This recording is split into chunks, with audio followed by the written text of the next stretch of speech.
કે સાહિત્ય એટલે શું? સાહિત્યના ઘણા બધા પ્રકારો કીધા છે. લોક સાહિત્ય અને ચારણી સાહિત્ય વચ્ચે શું તફાવત છે મુખ્ય? અમારું ચારણી સાહિત્ય બે ભાગમાં વિભાગ કરેલું છે. ચારણી સાહિત્યમાં એ નારી શક્તિનું પ્રતિબિંબ છે.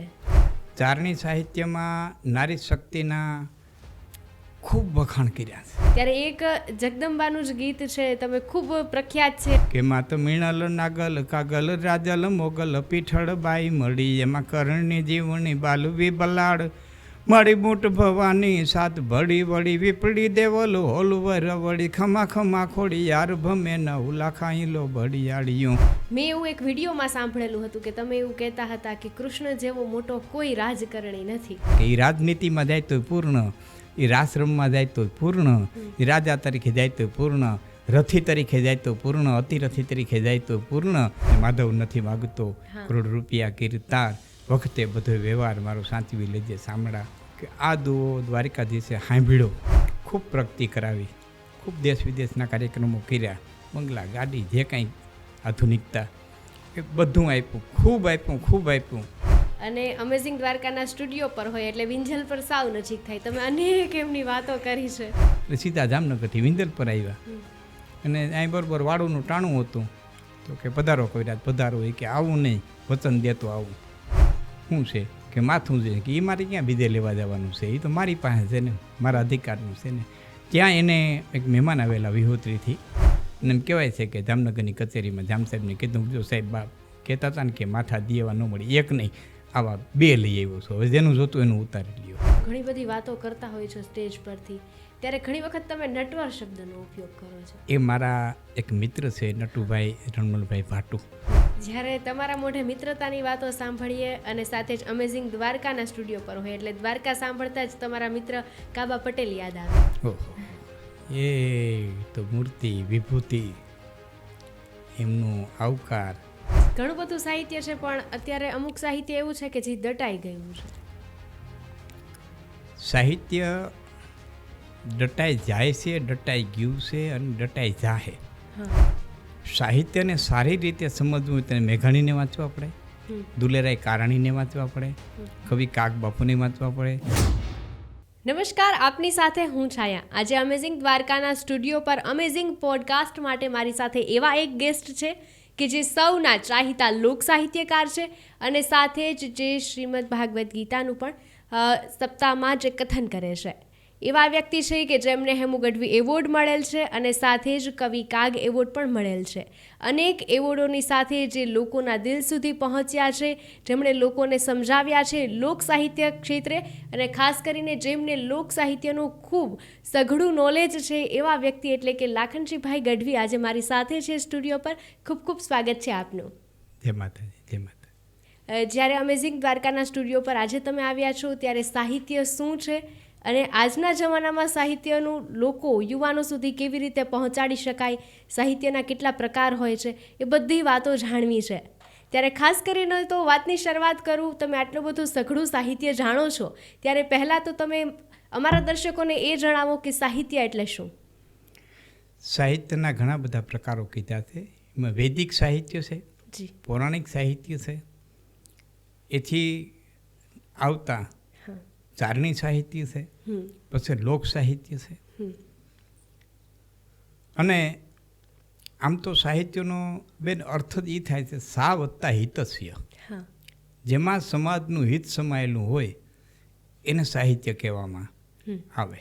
સમાજને સુંદર માર્ગે કેમ હાલવું, એ બધા જે આપણા શાસ્ત્રોએ નિયમો બનાવ્યા છે અથવા તો રસ્તા બનાવ્યા છે, એ રસ્તાને ગામડાની નાનામાં નાની પ્રજા પણ સમજી શકે, અભણ પ્રજા પણ સમજી શકે એવું સરળ કરી અને વિદ્વાનોએ, ચારણોએ, બારોટોએ, બ્રાહ્મણોએ, સાધુઓએ ભજનો દ્વારા આ બધું આપ્યું છે.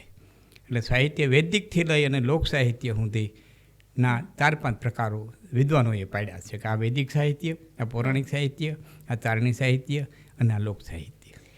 તમને સૌથી વધુ કયું સાહિત્ય પ્રિય છે? પ્રિયમાં તો હું ચારણ છું એટલે ચારણી સાહિત્ય વધારે પ્રિય હોય. બીજું કારણ એ છે કે એ અમે પરંપરાથી અમારે સાંભળતા આવ્યા હોય, બાપ દાદા વાતો કરતા હોય સાંભળતા આવ્યા હોઈએ. કારણ કે વૈદિક સાહિત્ય તો અમને બહુ અઘરું પડે. પૌરાણિક સાહિત્ય બધું સંસ્કૃતમાં, એટલે એ પણ બ્રાહ્મણોને જેટલું સરળ પડે એટલું અમને ન પડે, એ પણ અઘરું પડે. એટલે ચારણી સાહિત્ય અને ચારણી સાહિત્ય પછી વધારે અમે લોક સાહિત્ય પીરીએ છીએ. કારણ કે લોકો માટે, લોકો દ્વારા અને લોકો માટેથી ચાલતું સાહિત્ય એ લોક સાહિત્ય. એટલે લોક સાહિત્યની અંદર વાત કરતાં વળી થોડોક ચારણી સાહિત્ય અમે વચ્ચે આપી દઈએ. લોક સાહિત્ય અને ચારણી સાહિત્ય વચ્ચે શું તફાવત છે મુખ્ય? અમારું ચારણી સાહિત્ય 2 ભાગમાં વિભાગ કરેલું છે, એક ડિંગળ અને પિંગળ. ડિંગળ ભાષા છે એ ઘણી અઘરી છે. પિંગળ ભાષા અમારી છે એ હિન્દી અને વ્રજ મિશ્રિત છે. હિન્દી ભાષા અને વ્રજ બેયનું મિશ્રણ થઈ અને વચ્ચેની જે ભાષા નીકળી એ અમારી પિંગળ ભાષા છે. એટલે એ પિંગલ ભાષા આમ તો હિન્દી જાણનારાને સહજ રીતે સમજાઈ જાય. થોડોક ફેર પડે પણ જે હિન્દી જાણતા હોય, સારી રીતે ગુજરાતી જાણતા હોય એ અમારી ભાષાને જાણી શકે. જ્યારે ચારણી સાહિત્યની વાત આવે ત્યારે ચારણી સાહિત્યમાં એ નારી શક્તિનું પ્રતિબિંબ છે, તો એ કેવી રીતે? ચારણી સાહિત્યમાં નારી શક્તિના ખૂબ વખાણ કર્યા છે. જગદંબાઓના. હું તમને ચારણી સાહિત્યનો એક ખાલી મુદ્દો જ કહું કે આ નારી શક્તિનું પ્રવીણસાગર નામનું જે ગ્રંથ છે એમાં માતાજીની સ્તુતિમાં એક છવૈયાની અંદર કીધું છે કે કી દરની દરની અરની ચકપે ધરની ધરની ધરની ગો ધરની ધરની અધુરત ભોબરની બરની બરની ખેતરની તરની થરની થીટી હે તરની તરની તરની અને હે હરની હરની જનશંકર શ્રી કરની કરની કરની. હવે આમ બોલી જાય એટલે આમ સમાજને કંઈ સમજમાં આવે નહીં. પછી અમારે એને ફોલવા પડે, કહેવા પડે કે કિંદરની એટલે ડુંગરની અંદર વસનારી, કિંદરની એટલે દળવાવાળી, અનેક પ્રકારના દુઃખોને હરવાવાળી, હરની એટલે શંકરના ઘરની. એવા પાછા અમારે ઉલ્લેખ કરી દેવા પડે. અચ્છા, એટલે અત્યારે તમે જે બોલ્યા એમનો આખો મિનિંગ શું થાય? એ ભગવતીની સ્તુતિ છે. એમાં તું ડુંગરની અંદર વસવાવાળી છો, તો મારા દુઃખને દળવાવાળી છો, તું બધું કાર્ય કરવાવાળી છો, એવો અર્થ થાય. જ્યારે તમે જગદંબાને યાદ કર્યા ત્યારે એક જગદંબાનું જ ગીત છે, તમે ખૂબ પ્રખ્યાત છે, અનેક લોકો અત્યારે અનેક યુવાનો સુધી પહોંચ્યું છે, અને આપનું જે એ ગીત છે તો હું પ્લીઝ રિક્વેસ્ટ કરીશ કે એ ગીત ગાઈને સંભળાવી. એ સ્તુતિ મને યાદ છે ત્યાં સુધી મેં 2011માં નાગબાઈ માના વડે અખિલ ભારતીય તારણ સંમેલન થયું ત્યારે એ સ્તુતિ મેં રજૂ કરેલી, અને ત્યારે ઓલી સીડી બનતી, જે કંઈ રેકોર્ડિંગવાળા હતા એણે સીડી બનાવેલી, અને એ વખતે એ બધાએ સાંભળેલું. આપની ઈચ્છા છે તો એની એક કડી નારી શક્તિની જ વાત કરી છો તો એમાં જે માતાજીઓના નામ આવે છે એ જ કડી હું આપને સંભળાવું. કારણ કે 1-2 કડી ખૂબ પ્રખ્યાત થઈ છે, પણ વચ્ચેની એક કડી કદાચ ઓછી બોલાણી હોય તો સંભળાવું કે માત મીણલ નાગલ કાગલ રાજલ મોગલ પીઠળ બાઈ મળી, એમાં કરણની જીવણી બાલવી બલાડ મારી બૂટ ભવાની સાત ભડી વળી વિપડી દેવલ હોલવર વળી ખમા ખમા ખોડી યાર ભમે 9 લાખાઈ લો બળિયાળિયું 9 લાખાઈ લો બળિયાળિયું ભેડિયું મળિયું મઢડે રાસ રમે મારી મળિયું મોણીએ રાસ રમે મારી નાગલ ને સે રાસ રમે. વાહ વાહ. જ્યારે આપણે બધા માતાજીના સ્વરૂપોને યાદ કરી લીધા ત્યારે તમે ઘણી બધી રચનાઓ પણ કરો છો, તો એમાંથી આપને કોઈ પ્રિય રચના હોય એવી? મેં રચનાઓ ઘણી કરી છે, હજી કરું જ છું. લખવું એ મારો વિષય છે અને મને પોતાને ગમતું હોય એ લખું છું. એમાં છંદો લખ્યા છે, દુહાઓ લખ્યા છે, એક નટવર સત્સંગ નામનો એક ગ્રંથ લખ્યો છે, પછી એક હનુમાનજી મહારાજની સ્તુતિ લખી છે, એક ભગવતીની સ્તુતિ લખી છે. એટલે અને ઘણું બધું કાચું હજી લખેલું પડ્યું છે, જેમાં શ્રીમદ ભાગવત મેં 12 સ્કંદ ચોપાઈ અને દુહાબંધ છદ બંધ લખ્યું છે, હજી છપાયું નથી. એટલે ઘણું બધું લખ્યું છે ને એમાં ઘણું બધું મને ગમતું છે.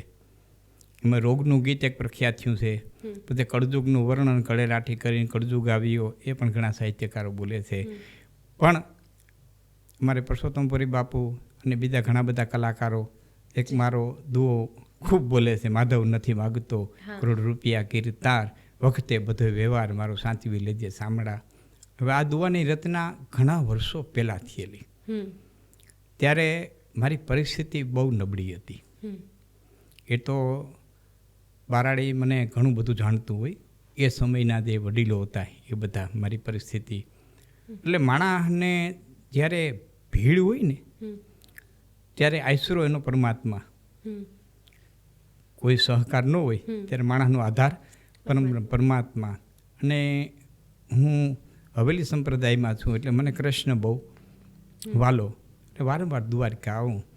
એમાં એક વખત દ્વારકા આવેલા અને થોડા દુઆ મેં દ્વારકાધીશને મૂર્તિની સામે ઊભા રહી છેટે, કારણ કે દર્શનમાં તો લાઈન હોય, પણ છેટે ઊભી અને દુઆ કીધેલા. એમાં આ મેં દુઓ કીધેલો કે માધવ નથી માગતો હું કરોડ રૂપિયા કીર્તાર, હું તારી પાસે કરોડો રૂપિયા નથી માગતો, પણ વખતે બધો વ્યવહાર મારો સાચવી લેજે સાંભળા. મારી બેનું દીકરીઓ આણા પરિયાણા મામેરા હેતુ મિત્ર ભાઈ સંબંધી જ્યાં જ્યાં મારે વ્યવહારમાં જવું પડે ત્યાં બધા મારા વ્યવહાર હંચવાઈ જાય, એટલે તારા લાખો રૂપિયા છે. અને હું કહેતા અચકાઈશ નહીં કે આ દુઓ દ્વારિકાધીશે સાંભળ્યો, ખૂબ પ્રગતિ કરાવી, ખૂબ દેશ વિદેશના કાર્યક્રમો કર્યા, બંગલા ગાડી જે કાંઈ આધુનિકતા એ બધું આપ્યું, ખૂબ આપ્યું. કે મારા શું કહેવાય, મારા માગણી કરતાં કદાચ એણે વધારે દીધું હશે, અથવા તો મારા અધિકાર કરતાં એણે વધારે દીધું હશે, પણ ખૂબ દીધું ને. એ પછી પાછો હું દ્વારકા ગયો.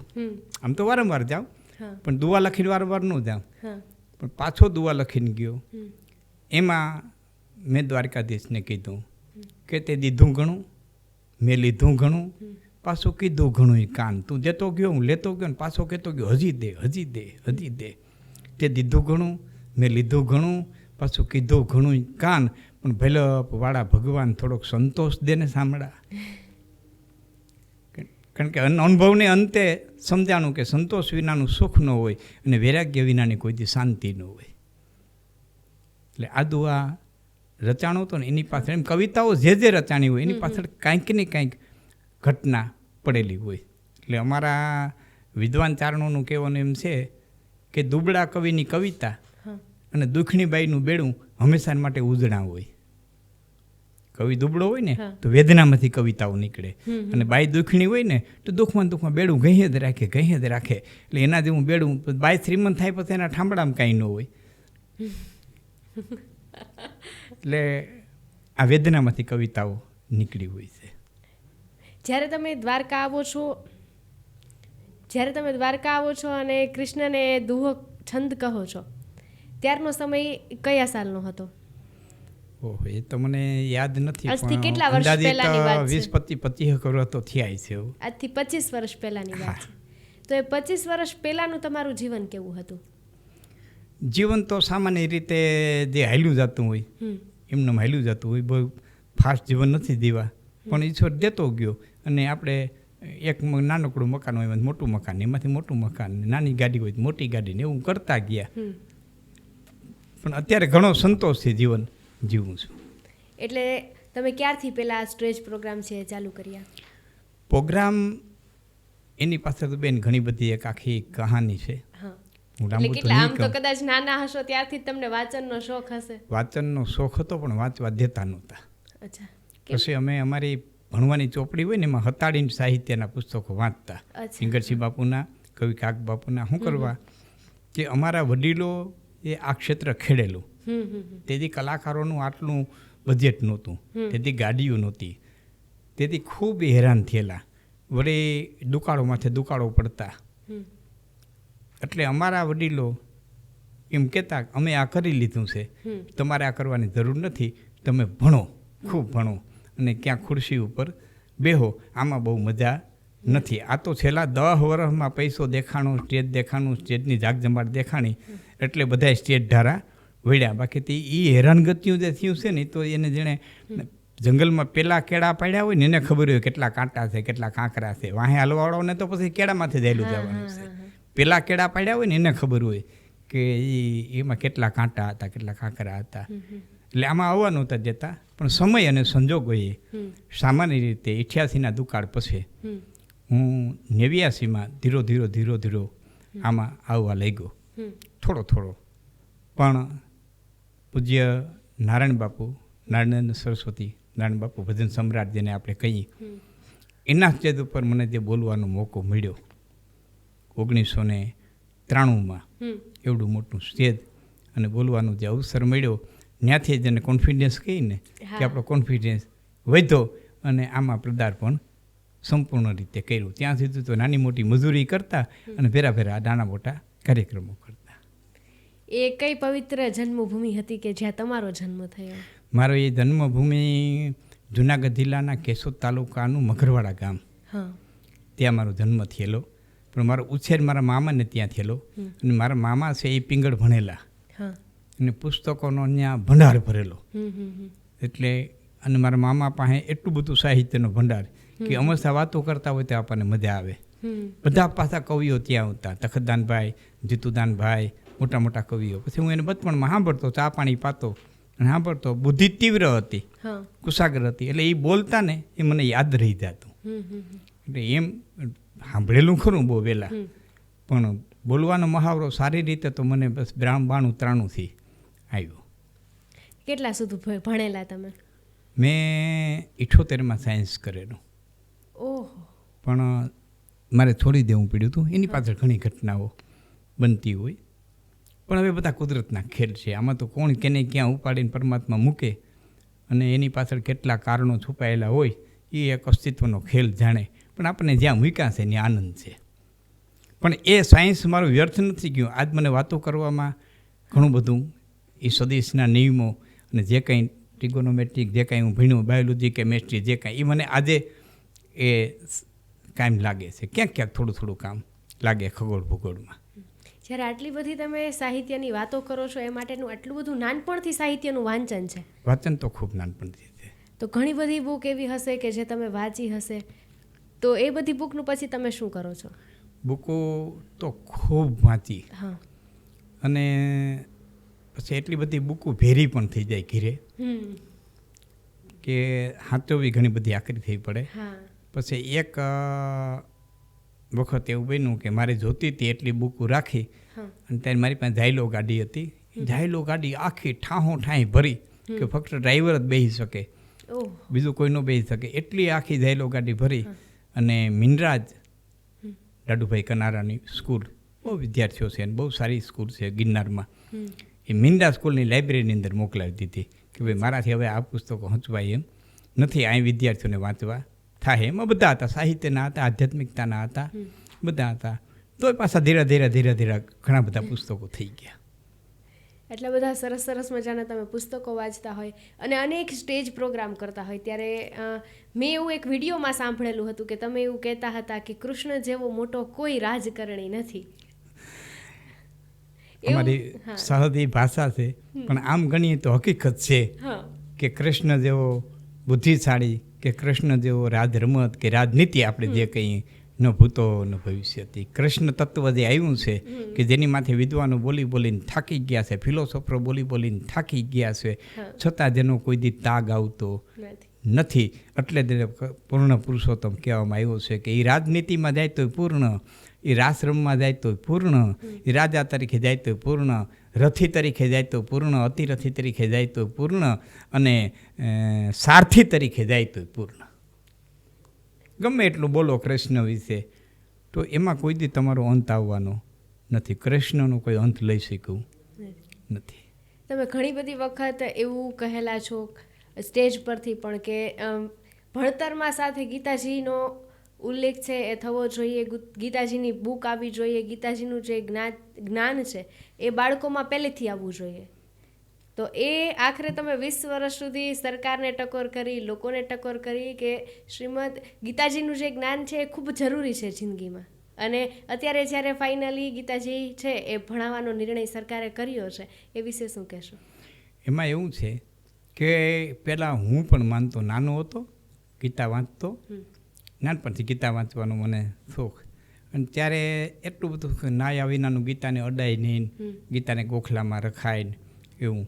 પણ પૂજ્ય પાંડુરંગ દાદાએ જ્યારે ગીતાને હાથમાં લીધા અને એ પછી થોડો સ્વાધ્યાયમાં જવા માંડ્યા, ત્યારે એમ થયું કે ના, આ ગ્રંથને આપણે સારી રીતે અભ્યાસ કરવો જોઈએ. પણ અભ્યાસ કરતાં કરતાં જણાનું કે ખાલી આ યુદ્ધમાં અર્જુનને તૈયાર કરવા માટે જ નથી, સમાજના, વ્યવહારના, ધંધાના, આધ્યાત્મિકતાના, સામાજિકતાના બધા વિષયોને પરમાત્માએ આવરી લીધા છે. એટલે એમ થતું કે જો બચપણથી આ ગીતાનું જ્ઞાન આપવામાં આવે ને તો એ મોટો થતો કેટલો પલો કાપી જાય. એટલે હું સ્ટેજમાંથી કહેતો રહેતો કે ભાઈ ગીતા, અને આમે જે ધર્મમાં આપણે હોઈએ એ ધર્મનો જે ધર્મગ્રંથ છે એ તો આપણને વાંચતા આવડતો હોવો જોઈએ ને. જગત આખાનો નિયમ છે. ક્રિશ્ચનનો છોકરો હોય તો એને બાઇબલ વાંચતા આવડે, શીખ ધર્મના હોય તો એને એના ધર્મની પૂરેપૂરી માહિતી હોય, એમ ઇસ્લામ ધર્મનો દીકરો હોય તો એને કુરાન વાંચતા આવડતું હોય. અને આપણા છોકરાને પૂછીએ ગીતા વાંચતા આવડે તો કે બહુ અઘરી છે, માં તો કેમ અમે તો વાંચી જ નથી, અમુકે તો જોઈએ ન હોય. એટલે મારે કહેવું પડતું આપણે હિન્દુ તરીકે દિનમાં છીએ તો આપણા ધર્મગ્રંથ તો આપણને કમસે કમ વાંચતા આવડતો હોવો જોઈએ ને. એટલે કહેતો આવતો તો સ્ટેજમાંથી, પછી ભગવાને સાંભળ્યું કે આજની સરકારે સાંભળ્યું, જેણે સાંભળ્યું એણે, પણ 6ઠા ધોરણથી લઈને 12મા ધોરણ સુધી ગીતાજીને અભ્યાસક્રમમાં દાખલ કર્યા. એનો મને ખૂબ આનંદ છે. સમાજના ઘડતરમાં સાહિત્ય કેવી રીતે મદદરૂપ થઈ શકે? ઘણી રીતે સાહિત્ય સમાજ ઘડતરમાં, વ્યવહારમાં કેમ જીવવું, બાપ દીકરાએ કેમ રહેવું, કાકા ભત્રીજાએ કેમ રહેવું, મા દીકરીએ કેમ રહેવું, સાસુ હવે કેમ રહેવું, દેરાણી જેઠાણીએ કેમ રહેવું, આ બધા એના ગીતો, એના લોકગીતો લોક સાહિત્યમાં, તારણી સાહિત્યમાં આ બધા ખૂબ વર્ણનો કર્યા છે. એથી આગળ તો ખેડૂએ કેમ વાવવું એનાય ઉલ્લેખ કર્યા છે. એથી આગળ ખગોળ અને ભગોળ લીધા છે કે ક્યારે વીજળી ઝબકે તો કેવું વરસ થાય, ક્યારે પણ આ વસ્તુ ખગોળમાં દેખાય તો ક્યારે, આવા વર્ણનો આવ્યા છે. ટૂંકમાં નાનામાં નાનો ગામડાનો અભણ માણસ પણ સમજી શકે અને વિદ્વાનને પણ મજા આવે.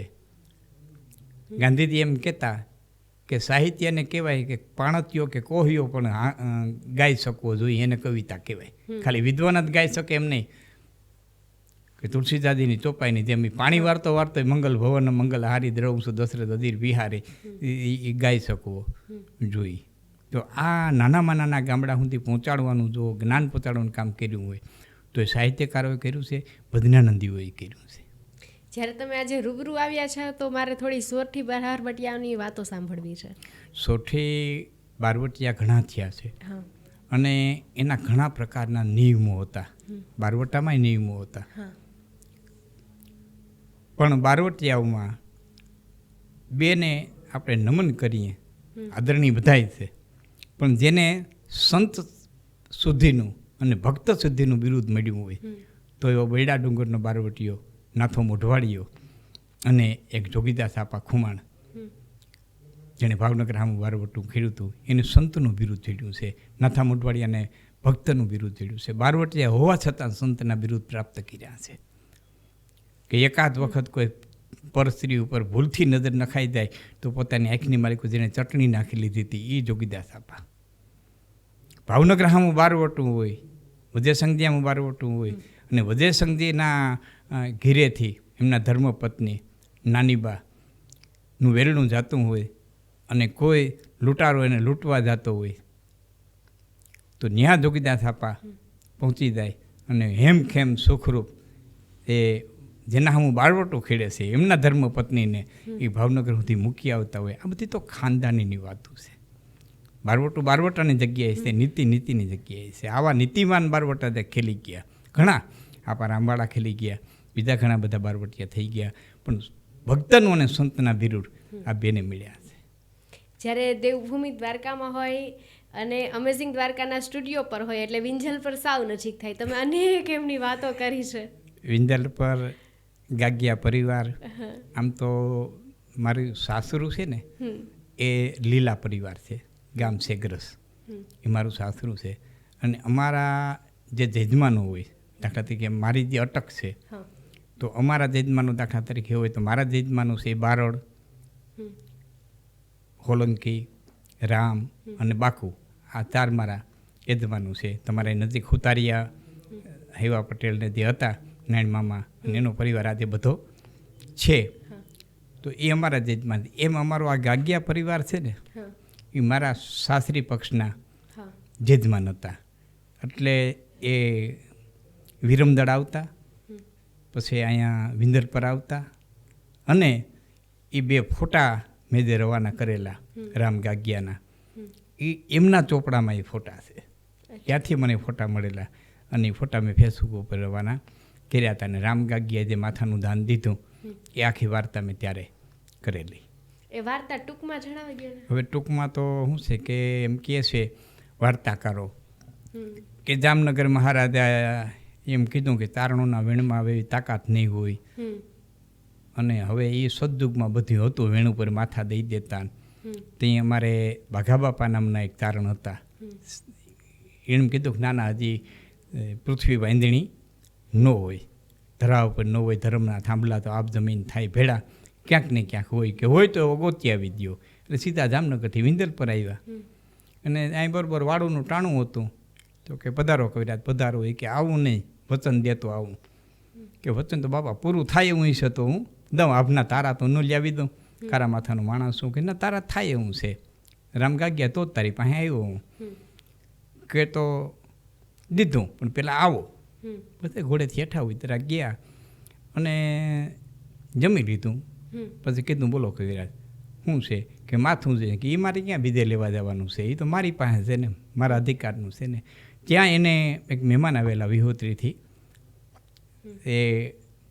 એણે કીધું હું આ તમારે ત્યાં મહેમાન થયો છું. એ કંઈક જમાઈએ થતા કે હગાવાલા કંઈક થતા, પણ થોડુંક હું ભૂલી ગયો છું. એ ગોજિયા લગભગની અટક હતી. તો કે હું મહેમાન થઈને આવ્યો છું ને આજ કવિરાજ માથું માગવા આવ્યા છે, તો આજ હવે તો અતિથિ તરીકે મારી ફરજ છે કે તમે નહીં માથું દેવા હું જાય, આ કે માથું દેવા હું જાય મારી. પછી તો બેયને ભેરા લઈ ગયા હતા. અને એમ કહેવાય છે કે જામનગરની કચેરીમાં જામ સાહેબને કીધું જો સાહેબ બાપ કહેતા હતા ને કે માથા દેવા ન મળે, એક નહીં આવા 2 લઈ આવ્યો છું, હવે જેનું જોતું એનું ઉતારી લ્યો. એટલે વાર્તા કરો અમારા એક વડીલો વાત કરતા કે જામ સાહેબે ઊભા થઈને શાબાશી આપી હતી કે મારે માથું નથી જોતું, પણ માથાના દેનારા વીર પુરુષો મારી હાલારની ધરતી ઉપર, બારાની ધરતી ઉપર છે, એનો મને આનંદ છે કે જે આવું વીરત્વ જીવે છે. વાહ વાહ. જ્યારે આટલું સરસ સાહિત્ય છે, તમે ઘણી બધી વાતો કરતા હોય છો સ્ટેજ પરથી, ત્યારે ઘણી વખત તમે નટવર શબ્દનો ઉપયોગ કરો છો. એ મારા એક મિત્ર છે નટુભાઈ રણમલભાઈ ભાટુ. હવે એ પરિવારની હારે મેં જે તમને આગળ મારા શાસ્ત્રી પક્ષની વાત કરી ને, એના છે પૂંજા હેઠ તમે ક્યારેક દ્વારકા જાઓ, તમે બધા આયરના જુવાનના છો, તો દ્વારકા તમારી જે જૂની વાડી છે સમાજ, આખી ભારતીય સમાજ બન્યો એ નહીં, જે જૂની જ્યાં નાથ બાપુ, જીવનનાથ બાપુ કે ખૂબ એમાં તમે એ પ્રવેશ કરો ને તો ડાબી સાઈડમાં એક રાધાકૃષ્ણનું મંદિર છે, ત્યાં તકતી મારી છે. એ તકતીમાં જે પૂંજા હેઠનું નામ છે, એ પૂંજા હેઠની આરે મારા શાસ્ત્ર પક્ષના ને એને બધાને બહુ સંબંધ છત્રાવાના શેગરેશના.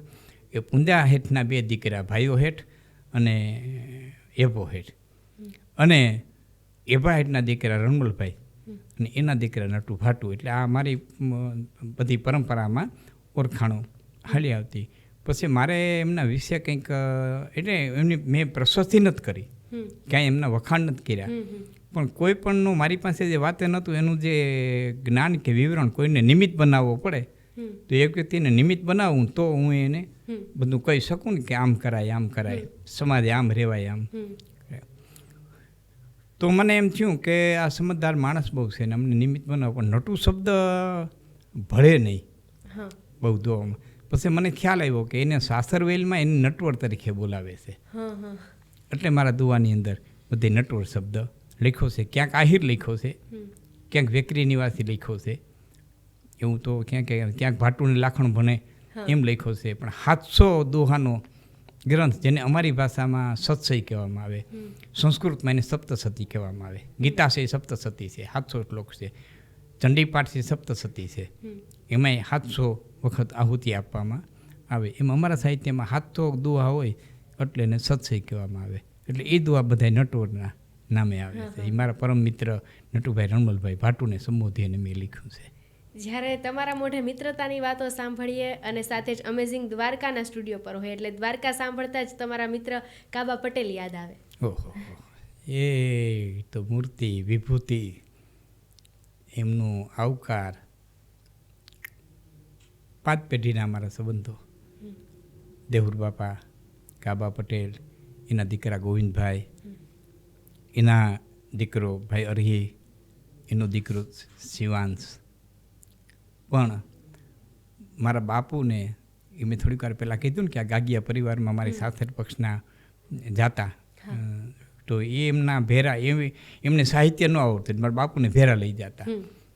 પછી જે કાંઈ મળે ને એમાંથી એ મારા ફાધરને આપતા. એ વિરમદળ કારામામા ગાગિયાને ત્યાં એ ગયેલા, ત્યાં કાબા પટેલ આવેલા, એનું મોસાળ સગું કાબા પટેલના મામા વિરમદળ. પછી ત્યાંથી મારા બાપુને તેડી ગયા ને પછી તો પૂર્વજન્મની કોઈ લેણાદેવી હોય કે મારા બાપુએ એક દુવામાં એમ કીધું હતું કે ક્યાં માળવો, ક્યાં મરઘર, ક્યાં હોરઠ, ક્યાં કચ્છ, કાબા હૈશું કોકદીક આપણે એક વાડે જ્યાં વચ, ક્યાં માળવો, ક્યાં મરઘર, ક્યાં હોરઠ. આ કોક એક વાડાના વાછરડા નોખા પીડ્યા હોય ભેરા થાય, એટલી બધી આડોઆડની પ્રીતો બંધાણી, મિત્રતાએ બંધાણી. ઘણા વર્ષો હું માનો ને કે 78થી તો હું સાંભળી આવું છું. મેં સાયન્સનો અભ્યાસ મારે છોડવો પડ્યો, એ છોડી દીધો, પછી આવું છું તો તેથી તો હું આવું છું. એટલે આટલા 5 પેઢીના અમારા સંબંધ છે. પણ એની વાત, એનો આવકાર, એની ઝીણી નજર, એ તો બેન મને ક્યાંક ક્યાંક જોવા જડે કે નથી હજી સુધી જડી એમ કહું તો એ કહી શકાય. તો કાબો પટેલ હતા. બે ભાઈઓ સારા છે, બે એના દીકરાએ ખૂબ સારા છે. જાઉં એટલે હજી મારું એટલું જ ને એટલું સન્માન કરે. હજી સાધુ સંતોની યાદ જાય તો એને ઉતારો મળી જાય છે. કાબા પટેલની પરંપરા હજી ત્યાં જળવાઈ રહી છે. પણ શું કહેવું, એ તો હતા એમ કહી શકીશ, બીજું જ લાંબુ નથી. અહીંયા હું છે અનન્વય અલંકાર વાપરે, કાબો પટેલ એટલે કાબો પટેલ. વાહ વાહ વાહ. જિંદગીમાં આટલું બધું મિત્રતાનું મહત્ત્વ છે. અને આજના યુવાનો છે એમના મિત્ર કંઈક અલગ રીતના હોય છે. તમારા મિત્ર હતા, એમને મિત્રતા એટલે મારા ફાધરની હારે એમને મિત્રતાનો સંબંધ છે, પણ મને એટલું જ માન આપતા. જ્યારે સાહિત્યની વાત આવતી હોય ત્યારે ઘણા બધા યુવાનો આજની પેઢીમાં પણ એવા છે કે જેમને સાહિત્ય ગમતું હોય, છતાં પણ એમને સાહિત્ય ક્યાંથી મેળવવું, સાહિત્યમાં કેવી રીતે ઊંડા ઉતરી શકાય એ વિશેની ઓછી સમજણ હોય. સાહિત્ય ગમે છે પરંતુ એમાં કેવી રીતે વધુ ઊંડી રીતે ઉતરી શકાય, વધુ સાહિત્યને જાણી શકાય, એ માટે શું પ્રયત્ન કરી શકાય? હવે જો પ્રયત્ન કરે ને તો બહુ સારું કહેવાય. ખાલી એ આ ઇન્ટરનેટનો જ ઉપયોગ કરે તો વાંચી શકે તો સારું કહેવાય. અત્યારે તો બધું ઇન્ટરનેટ ઉપર મળે છે. પણ સાહિત્યને સારી રીતે સમજવું હોય તેને મેઘાણીને વાંચવા પડે, દુલેરાય કારાણીને વાંચવા પડે, કવિ કાગ બાપુને વાંચવા પડે, ભાવનગર રાજકવિ પિંગળસિંહ બાપુને વાંચવા પડે, લીંબડી રાજકવિ શંકરદાન બાપુ દેથાને વાંચવા પડે. એ ઉપરાંત જો તારણી સાહિત્યનો એમને ખૂબ શોખ હોય તો અવતાર ચરિત્ર, પછી ભક્તવત્સલ, પાંડવ્ય સિંધુ ચંદ્રિકા, અમારા તારણી સાહિત્યના ગ્રંથો હશે બધાય. વિદુર નીતિ બ્રહ્માનંદીની લખેલી, તો એમાં ઊંડું ઉતરવું પડે. પણ અંદરથી રસ હોવો જોઈએ, અને જેને રસ હોય ને તો એક વખત એમાં ઊંડો ઉતરે ને પછી એને બીજું બધું ફીકું લાગે. પણ એમાં એને રસ હોવો જોઈએ. તો મળી તો રહે છે, અટાણે બધું મળે છે. અમુક જ ગ્રંથ અપ્રાપ્ય છે. દાખલા કે પૃથ્વીરાજ રાસો કે હજી મારી પાસે નથી આવ્યું. અવતાર ચરિત્ર પણ એક બહુ જૂનું મારી પાસે, હવે તો પાછું નવું છપાઈને આવ્યું છે. હવે તો ઘણું બધું ઉપલબ્ધ છે, તો એ બધું વાંચી શકે. પણ શરૂઆત મેઘાણીથી કરે ને તો ધીરે ધીરે ઓલા ટેપ સુધી પહોંચે, નકર થોડુંક અઘરું પડી જાય. જ્યારે કવિ કાગનું નામ આવે છે ત્યારે એમની કોઈ રચના હોય સરસ મજાની એવી સંભળાવી દો. ભગત બાપુ એ તો અનેક વિષયોને સ્પર્શમાં લીધા છે. એમણે રામના વિષયમાં એટલું લખ્યું છે, એમણે કૃષ્ણના વિષયમાં એટલું લખ્યું છે. ભગત બાપુએ, કવિ કાગ બાપુએ સામાજિક જીવનમાં એટલું લખ્યું છે. કઈ કવિતા કહું કઈ ન કહું એની મને અટાણે દ્વિધા થાય. પણ મિત્રોની વાત આવીને, કવિ કાગની વાત આવીને એટલે એક છંદ, વાત એક જ કેવી છે. એક વાત કહેવા માટે થઈને કવિ કાગ બાપુ 4 દ્રષ્ટાંત આપે છે. કદાચ સમય વધારે લેવાય તો માફ કરજો, પણ 4 દ્રષ્ટાંત આપે છે. એ હું તમને આમ મારી શૈલીમાં કે પેલું દ્રષ્ટાંત આપ્યું કે ત્યાગ હંસે કર્યો માન સરોવર તણો અને યા બીજો તત દધે નીર નાયો, પછી એને હંસ કોઈ કે તું નથી, અને હંસ બગલા નિહાય રે ગણાયો. માનસરોવર છે કે હંસ ઉડતા ઉડતા ઉડતા ધરતીમાંથી નદી નાખી. દરિયાના કાંઠે ઘણા બધા બગલા બેઠા હતા. હંસીને એમ થયું અમારા જેવું કોઈ કાંઈ બેઠું છે. એટલે ખરખરતા નીચે ઉતરો. દુનિયા જોવા ગઈ. દુનિયા એમ કહેતી હતી કે છે બગલો પણ નવીન જાતનો છે. પછી એને હંસ કોઈ કહેતું નથી અને હંસ બગલા નિહારે ગણાયો. એને ન્યાનો મળ્યા મોતી એને ન્યા મળી માછલી સુખલવલે સમાન લાયધું શરીર રેજડ્યું જુઓ તીર સાગર તણે પછી બગગણે હંસનું માંસ ખાધું. મોતી ન મળ્યા, ભીખો મરી ગયો. માટે હલકાની કોઈ સંગત કરવી નહીં. બીજું દર્શન દીધું મિત્રતા માટે કે લોહને કાટ સંગે મળ્યા જાદ થઈ દરિયે સફર કી દે લોહ વજને ઘણું કાટ સંગે રહી અને યકડ રત્નાગર તણી લેર લીધે. લોઢાના ખીલા, લોખંડના ખીલા અને લાકડાના પાટિયા ભેળા થયા. એક હુડકું થયું અને ફરતું ફરતું ફરતું ફરતું એ કાંઠે આવ્યું. દુનિયા જોવા ગઈ તો દુનિયા એમ કહેતી હતી કે વાણ છે કાષ્ટનું, વાણ છે કાષ્ટનું, એમ સૌ કહે ઓલા લોહથી એનો મનમાં સહાણું. બધા એમ કહેતા હતા કે હુડકી લાકડાની છે, હુડકી લાકડાની છે. લોઢાવના ખીલાવે સંમેલન કર્યું કે આપણે સહી ત્યાં હુડકું છે, આપણે નવી તાકડી પાટિયા પાટિયા નોખા હોય. આ હુડી ન કહેવાય, પાટિયા કહેવાય. અને આપણું ક્યાંય નામ નહીં. બધા એમ કે હુડી લાકડાની, હુડી લાકડાની, આપણે નોખા થઈ જાઓ. લાકડાના પાટિયાએ કીધું જો કે કવિ બધાને બોલાવે. કવિ વડલાને બોલાવે, કવિ પંખીડાને બોલાવે. કવિનું જગત તો આખું જુદું છે. કવિના જગતમાં ચાંદો ઊનો હોય ને સૂરજ ટાઢોય હોય. એ કવિનું જગત છે. એ બધાને બોલાવે. પાડિયાને બોલાવે, પથ્થરને બોલાવે, વાચા અપાવે. એટલે પાટિયા પાસે બોલાવ્યું કવિ કાગે. પાટિયા કહે છે કે ભાઈ ભેરા રહ્યો, આપણે ભેરા છીએ, મજા છે. દુનિયા જે બોલતી બોલવા દો ને, એ બોલે ને બોલવા દઈએ. આપણે રામબંધનમાં રહીએ, આપણે ભેરા છે એમાં મજા છે. આ કુટુંબ ભાવનાની વાત છે કે ભેળા છે મજા છે. દુનિયા ગમે એ કહેતી હોય પણ કે ના અમારે નોખું પડી જવું. ધરારથી નોખા થયા. તો બન્યું શું કે વાણ છે કાટનું, વાણ છે કાટનું, એમ સબ કહેલોથી એનું મનમાં સહાણું. તરત જુદું થયું કાષ્ટ તરતું રહ્યું અને લોહ દરિયાન તળીએ હમાણું. નોખા પડ્યા. પાટિયું તો તરવાનું જ હતું. પેલા દરિયાને તળીએ વેગ્યા, કોઈ ભાવ ન પૂછ્યો. ત્રીજું દર્શન દીધું કે હરપને એમ થયું કે મારા તો ફૂફાડાથી દુનિયા પીહે, મારે શું કરવા ઝેર રાખવું જોઈએ. ઝેરે કીધું ભાઈ રેવા દે, ઈશ્વરે જે દીધું છે એ બરોબર દીધું છે, તું ઈશ્વરના ઓલામાં કંઈ કર્યુંમાં કે ના મારે ઝેર ન જોઈએ. કે વિખ ગણી દોષને ત્યાગ સાપે કર્યો અને અહંકાર ઉર્માન લ્યાવ્યો. પછી ઝેર હિણક્રાંડીએ પૂર્યો વાદીએ અને નાગને જુઓ ઘર ઘર નચાવ્યો. એ હરપની અરે કાચડી રહેતી હતી નાગ માથે. એ કાચડીને એમ થયું કે આના ભેરું ભેરું મારે વાયડું ઢીડાવું, ઢેફવા માટે મારે શું આની જરૂર છે. નાગને કીધું મારે નોખું પડી જવું. એ નાગે કીધું ભાઈ રહેવા દે, ભેરા સીમાં મજા હશે. કે ના મારે તારા ભેરું ભેરું શું કરવા ઢેડાવું જોઈએ. સર્પ સંગે રહી રાત દી અને પરાધીનતામાં નફાવ્યું.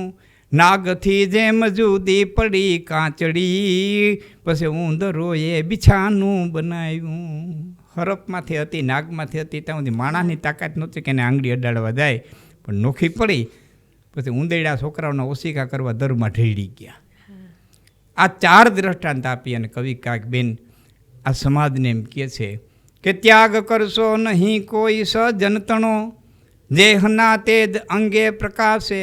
જે માણસથી આપણે આગળ આવ્યા હોય, માણસનો સ્વભાવ કેવો છે કે જેમ જેમ સીડીના પગથિયાં ચડતો જાય ને, આગળ વધતો જાય ને, પછી જેને ખંભે દઈને પગ ચડ્યો હોય ને એને કાપતો જાય. એને પર નાના લાગે, એ બધા એને નાના લાગે.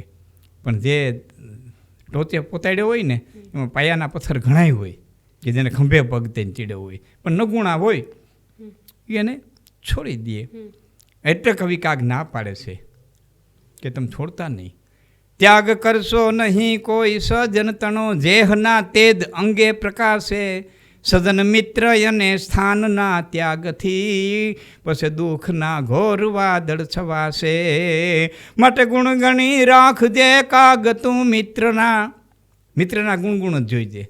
હોય ભલે અવગુણકારી, સર્વગુણ સંપન્ન દુનિયામાં કોઈ નથી, એકાદ અવગુણ હોય તો ગુણ ગણી રાખ દે કાગ તું મિત્ર નાયન. હોય ભલે અવગુણકારી, ભૂલથી જીભને દાંત કતરે કદી, તો એની પાડવાની નો કરતો તૈયારી. ભૂલથી જીભને દાંત કતરે કદી, તો એની પાડવાની નો કરતો તૈયારી. આ કવિ કાગ બાપુ, એમના વિશે તો જેટલું બોલીએ એટલું ઓછું પડે. વચ્ચેની રચનામાં તમે છેલ્લી રચનામાં કદાચ એવું કીધું કે આપણે જેના સહારે આગળ આવ્યા હોય, જે મૂળમાં હોય, જે પથ્થર હોય, જે આપણો બેઝ હોય, કે જેના થકી આપણને આગળ આગળ આગળ વધવાનો મોકો મળ્યો હોય, તો તમારી જીવનમાં એવું કોણ છે? મારા જીવનની અંદર એક હાઈસ્કૂલના આચાર્ય હતા, જેનું નામ લલિતભાઈ ઘોરીચા, હાલે જુનાગઢમાં રહીએ છે. મારે ત્યાં મારા બેનના, નાના બેનના લગ્નનો પ્રસંગ, અને લગ્નમાં આવ્યા. મને સાહિત્યકાર તરીકે થોડો થોડો એ જાણતા હતા. લગ્નમાં આવ્યા એટલે સામાન્ય સાદું મકાન ને માટીની ગારીવાળું અને નાનું મકાન ને એ એરિયા 100 વારના પ્લોટ સરકાર આપતા એમાં બનાવેલું મકાન. એટલે સમજદાર માણસ બધું નીણી નજરથી બધું જોતો ગયો અને એટલું મને કહેતો ગયો કે તેડવો મૂકવું થઈ જાય ને બેનના કાર્યમાં તમે ફ્રી થઈ જાવ ને પછી જુનાગઢ આવજો, મારે તમારું કામ છે. પછી બધું મહિનાથી પછી કાર્ય પૂરું થયું. પછી હું જુનાગઢ ગયો એટલે મને કહે તમે જુનાગઢ રહેવા આવતા રહ્યો, ત્યાં ગામડામાં તમારી શું પ્રગતિ? મેં કીધું મને જેતપુરના કામ સિવાય કંઈ આવડે નહીં, અહીં શું કરું? પછી એક વહીવટદાર તરીકે એના સમાજની અંદર એક એણે સ્થાન ઊભું કર્યું અને વિશ્વકર્મા સમાજે મને પહેલો આશરો દીધો. જુનાગઢની અંદર ગિરનાર દરવાજે આવેલો છે વિશ્વકર્મા સમાજ. એ આશ્રયમાં હું રહ્યો અને ધીરે ધીરે પછી પ્રાણલાલ વ્યાસ, દિવાળીબેન, હાજીભાઈ, ભીખુદાનભાઈ, પછી રામદાસજી, એ પાછા અમારી સમકક્ષ. એ વખતે એમની શરૂઆત, પણ યોગેશપુરી, રામદાસજી, પરસોત્તમપુરી બાપુ, આ બધા ધીરો ધીરો પરિચિત થવા મળ્યો. કારણ કે ત્યાં ફોનની સુવિધા હતી, ત્યારે આ બીજું કાંઈ નહોતું, પણ ફોનની સુવિધા હતી.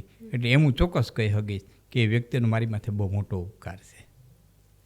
ઘણું બધું સાહિત્ય છે, પણ અત્યારે અમુક સાહિત્ય એવું છે કે જે દટાઈ ગયું છે.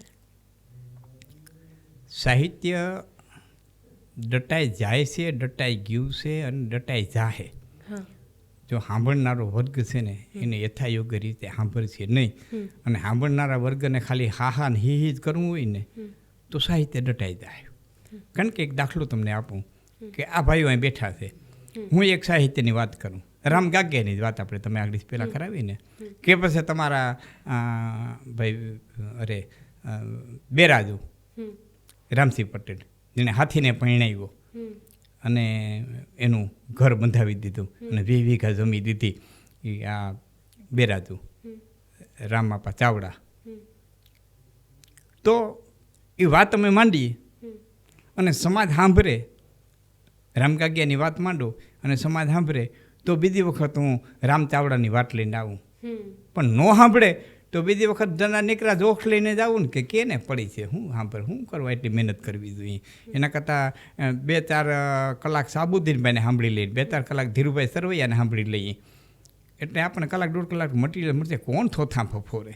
નહીં સમાજ સાંભળે તો રટાઈ જાય, પણ જો સમાજ સાંભળતો થાય ને તો જેમ જેમ સાંભળતો થાય ને એમ આવનારા કલાકારો નવી નવી વાતો લઈને આવશે, નવા નવા સાહિત્ય ગોતતા આવશે. ભાઈ ઓલે વખતે હું ગયો તો આ વાત તો મારે અહીંયા કરી લીધી, હવે મારે આ વખતે પાછું જવું છે વિંદલપરમાં, તો મારે કંઈક નવી વાત લઈ જવી પડે ને, તો એ ગોતશે, ફફોરશે અને એ વાતો લઈ આવશે. પણ ક્યારે સમાજ એને માન આપશે તો.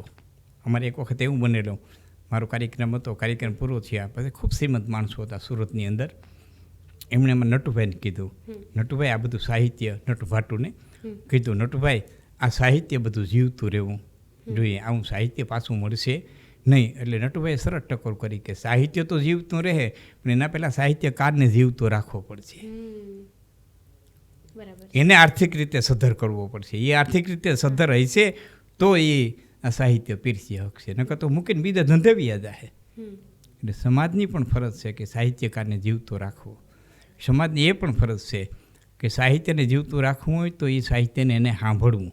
એકની એક વાત હોય ને બીજી ફેરે કરે, 3 ફેરે કરે, મેઘાણીથી જ્યારે સાહિત્ય ભેરું કરવા નીકળતા ને તો મેઘાણીએ માંગણવાળાની વાત હોય તો મેઘાણી પાસે માંગણવાળાની વાત 3 વખત લખેલી હોય, છતાં કોઈ ગઢનો તારણ એમ કહે મને માંગણવાળાની વાર્તા આવડે, હા હા લે હું લખું લે. અને એ જેવી બોલે ને એવી જ પાછી મેઘાણીથી લખે. પછી એ શોર્ટ જે કરવાનું હોય ને એ તો પોતાની રીતે કરે, પણ કોઈને એમ નહોતું કીધું ના એ તો મારી પાસે છે મને ખબર છે રહેવા દે ને. પોરહાવાળાની વાત કરવી તો ના મારી પાસે રહેવા દે ને, એ મેઘાણીજી ક્યારેય નહોતું કીધું. અરે પોરહાવાળાની વાત આવડે લે કર હાલો હું સાંભળું. તો પછી એમાંથી એણે એક વ્યક્તિ વાત કરીમાં કાંઈક તો નવીન આવે, કાંઈક નવીન આવે, અને જેટલું નવીન હોય ને એ પછી ઉમેરી દઈએ. આવું બધું કરેલું છે. તમે જે રીતે કહ્યું કે સાહિત્યકારો આજના છે એ સંભળાવશે, સાહિત્યકારો જેટલા બદલાય છે એટલો સાંભળવાવાળો વર્ગ પણ સામે બદલાય છે. તો પહેલાના જમાનામાં સાંભળવાવાળો વર્ગ કેવો હતો અને તમને અત્યારે સાંભળવાવાળો વર્ગ કેવો લાગે છે? પહેલાંના જમાનામાં એટલે તો બે વસ્તુ છે એમાં કે આઈક્યુની આપણે વાત કરીએ ને તો આજે આઈક્યુ તો ઊંચો છે, સાયન્સના વિદ્યાર્થીઓ છે, ઘણા બધા ડૉક્ટરી લાઈનમાં જાય છે, પણ સાહિત્ય પ્રત્યેના એના આઈક્યુને રુચિ જેટલી હશે ને એ ઘટતી હોય એવું દેખાય છે. સાહિત્યની સમજદારી, સાહિત્યના અર્થો પણ હજી આમ કોઈ ન હોય એવું નથી, એમાં બેઠા જ હોય છે. પણ હવે ઘણી વખત શું બેન બને છે કે ખરેખર સમજનારો હોય ને એની પાસે બહુ જાજી સગવડતા ન હોય તો એ બિચારો સેટો બેઠો હોય, અને જેને સાહિત્યારે કાંઈ લેવા દેવા ન હોય પણ સગવડતા હોય ને તો એને પાછા મોર બેહાડ્યા હોય, આવું થાય. એટલે બોલનારાનો તો ક્યાં સુધી ધ્યાન પડે બાપુ કે સામે 2-3 લાઈન સુધી, પછી તો આ એલોઝનો એટલી હોય કે છેટે સુધી મારા જેવા ચશ્માવાળાને તો 10મી લાઈન સુધી જ નહીં. પણ ઘણી વખત સહજ રીતે અને સારી રીતે સાંભળનારો જે વર્ગ છે એ દૂર બેઠો હોય કે ખાસ સાંભળવા જ આવ્યો છે, અને જે ખાલી ફોર્માલિટી પૂરી કરવા આવ્યા છે કે આમંત્રણ દીધું એટલે આપણે જવું જોઈએ અને કલાક બેસીને આવતા રહેવું, તો એ અડધી કલાક એના મોબાઈલમાં હોય ને ભાવથી હું સાંભળવા જાઉં એવું તો જો થાય ને તો આ સાહિત્ય જીવતું રહીએ. પહેલાના જમાનામાં સાહિત્ય માટે બુકો વાંચતા, અને આજના જમાનામાં જ્યારે ફોન આવી ગયા છે ત્યારે ફોનમાં વિડીયો જોઈ લે કે એ રીતે એ લોકો સાંભળી લે. તો તમને શું લાગે છે કે શું વધુ કરવું જોઈએ? જો સાહિત્યમાં આગળ વધવું હોય તો પહેલાંના જે પુસ્તકો છે જે મુજબ વાંચવામાં આવતા એ મુજબ વાંચવા જ જોઈએ કે પછી સાંભળી લે? હવે એ વ્યક્તિના માઇન્ડ ઉપર ડિપેન્ડ કરે. મારા પછીના જે સાહિત્યકારો છે ઘણા બધા છે, તો એનું હું જ્યારે વાત કરતો હોઉં કે એની યારે ચર્ચા કરતો હોઉં ને ત્યારે અમુક એવા છે જેને વાંચવાથી વધારે યાદ રહે છે કે મારી પાસે પુસ્તક હોય ને તો અમને યાદ વધારે રહે. અમુક એવા છે જેને સાંભળવાથી વધારે યાદ રહે છે, વાંચવાથી એનું એટલું યાદ રહેતું નથી. શ્રવણ શક્તિ એની હોય એટલું હોય યાદ રહે. પણ મારું પોતાનું અંગત મંતવ્ય એવું છે કે વાંચીને જેટલા તૈયાર થાય ને એટલા શુદ્ધ થાય, કારણ કે સાંભળવામાં તો ક્યારેક અશુદ્ધ સંભળાઈ જાય, અમારો બોલવામાં ક્યાંક ફેર પડી ગયો હોય, અથવા તો એને શબ્દ ન સંભળાનો હોય, કારણ કે એક શબ્દમાં ઘણી બધી ચિત્તા અને ચિંતામાં ફક્ત મીંડાનો ફેર. હવે ચિંતા બોલો અને એમાં ચિત્તા બોલાઈ જાય તો મેં બગલો લીધો છે જોવા આવજો, તો કહો કેમ કે બગલામાં શું જોવાનું હોય, પણ મીંડું ન મૂક્યું, નકર કીધું જ મેં બંગલો લીધો છે જોવા આવજો તો એ જો આવે. એટલે સાંભળનારા ઘણી વખત જો અભ્રંશ સાંભળી લઈએ ને તો સાહિત્ય એટલું ગહન છે. દાખલા તરીકે એક જ શબ્દ હોય એના ઘણા અર્થો થતા હોય. લવણ એટલે મીઠું થાય અને લવણ એટલે અશ્વય થાય. તો કઈ વાત હાલે છે ને કેને કીધું છે કે ખાવા બેઠા હોય ને એમ કે લવણ લાવજો તો મીઠું લઈ આવે, ત્યાં ઘોડો ન લઈ આવે, અને બારીગામ જતા હોય એમ કે લવણ લાવજો તો એ આ ઘોડો લઈ આવે, ત્યાં મીઠું ન લઈ આવે. તો વાંચીને તૈયાર થાય ને તો એ વધારે ઉત્તમ રહે, જેટલું વાંચશે એટલું. અને વાંચવાથી પાછું એવું છે કે એને બીજું નવું નવું મળશે, સાંભળવાથી બધું નવું નવું ન મળે. અવતાર ચૈતનામનો ગ્રંથ છે દાખલા કે બહુ મોટો ગ્રંથ છે, હવે ગ્રંથમાંથી હું બોલું તો 2-4 પ્રસંગો બોલું, હનુમાનજી કુદા એ બોલું, મારી વધ બોલું, રાવણનું યુદ્ધ બોલું, ધનુષભંગ બોલું. પણ જો પોતાની રીતે વાંચે તો હું ન બોલ્યો હોય ને એવાય પ્રસંગો એમાં એને મળે. એ રીતે પાંડુચંદ્રિકા, એ રીતે મેઘાણી, એ રીતે કવિ કાગ બાપુ, બરાબર. તો તો એ રીતે પણ અને મારું અંગત મંતવ્ય એવું છે કે જેટલા વાંચીને તૈયાર થાય ને એટલા ઉત્તમ થાય. તમે કહ્યું કે જે રીતે અલગ અલગ સાહિત્યકારોને અલગ અલગ, કોઈ વાંચવાનું પસંદ કરે છે, કોઈ સાંભળવાનું પસંદ કરે છે. પણ સાંભળીને શીખે છે ને, એ મારા અનુભવથી કહું, એ ઘણું બધું અભ્રંશ શીખે છે. કારણ કે એને જેવું સંભળાણું ને એવું એ બોલે છે. કોઈ દુઓ, કોઈ છંદ, તો સંભળાણું છે એને જેવું સંભળાણું છે એવું બોલે છે. તો સંભળાણું તો કેસેટ બગડેલી હોય, કંઈક બરાબર નેટવર્ક ન આવતું હોય તો શબ્દ કપાઈ જાય, કે લિપ મુવમેન્ટ બરાબર ન હોય, પણ તો વાંચે એ વધારે ઉત્તમ. ચોક્કસથી જેટલું સારું વાંચન હશે એટલું સારું લખી શકશે, બોલી શકશે. જ્યારે લોક સાહિત્યકારોની વાત આવે ત્યારે તમારા મનપસંદના લોક સાહિત્યકારો કયા કયા છે? મારા પસંદના એટલે મેં તેને સાંભળેલા હોય. હા, આમ તો ભગત બાપુને મેં સાંભળેલા, કવિ કાક બાપુને મેં સાંભળેલા, પૂજ્ય મેરવા બાપુને પણ મેં સાંભળેલા. પછી તારો ભરતરી ભલે ગાતી આવે વનનો દેરા મારા રામને ઈ જેણે લખ્યું, એ પિંગળસિંહ બાપુને પણ મેં સાંભળેલા. મારા બાપુના કાકા હતા નાગ બાપુ ખડેલ, પ્રખર વાર્તાકાર હતા, એની વાર્તા મેં સાંભળેલી. મારા મામા પિંગળ ભણેલા હતા, તખતદાનભાઈ, જીતુદાનભાઈ, હરહુલભાઈ, ભીખુદાનભાઈ, આ બધા. પણ બધાના વિષયો અલગ અલગ હતા. એટલે કોણ વધારે ને કોણ ઓછું એમ તો નહીં જ કહી શકું, પણ દરેક પોતાના વિષયમાં પાવરધા હતા. તખતદાનભાઈ એની રીતે, જીતુદાનભાઈ એની રીતે, ભીખુદાનભાઈ કરુણ રસમાં એની રીતે, સિંધોળો રાગ નાખે, મરહીઓ નાખે તો એ બીજાથી ન થઈ શકે. તો એમ તખતદાનભાઈ એનું ગળું એવું હતું કે મણિયારો બોલે તો એ આખું જુદી રીતે. એટલે આમ દરેક પોતાની જગ્યાએ યથાયોગ્ય હતા. અને દરેક જે કલાકારો છે, જે સાહિત્યકારો છે, એ બધાને એક રચના પોતાની એવી હોય મનપસંદ કે જે એમને વારંવાર રજૂ કરવી ગમતી હોય. તો એવી રીતે તમારી એવી મનપસંદની રચના કઈ છે કે જે તમે સ્ટેજ પર જાઓ તો વારંવાર તમારે રજૂ કરવી ગમે છે? મને બિન બજાવે બાવરી, હા, એ લોકવાર્તા કાનજી ભૂટા બારોટ કાનજી બાપાએ કરેલી, અને એ જંતર ઉપર જે મૃગલો મોહિત થાય અને પછી જેનો જે છેલ્લો દુઓ છે, વિંધેલા વિંધાય અણવિંધા વનમાં ફરે, તું તારું જંતર વગાડ સુણીને મારું આઈટમ ઠરે. આ વાર્તા મને ઘણી બધી પસંદ આવેલી. એ રીતે મેપા મોભની વાત, જેને દીકરો દાનમાં દીધો, એ પણ મેં બહુ કરેલી. અને એ રીતે જ અમારી આઈમાં કચ્છમાંથી દુકાળો વ્રતો આવી રેશમિયા ભેળાની વાત, આ 5-7 વાતો છે ને એ મને અતિશય પ્રિય છે. આ 5-7 વાતોમાંથી જ્યારે તમે અમેઝિંગ દ્વારકાના સ્ટુડિયો પર આવ્યા છો ત્યારે અમારા દર્શકોને કોઈ એક વાર્તા ટૂંકમાં કહી દો.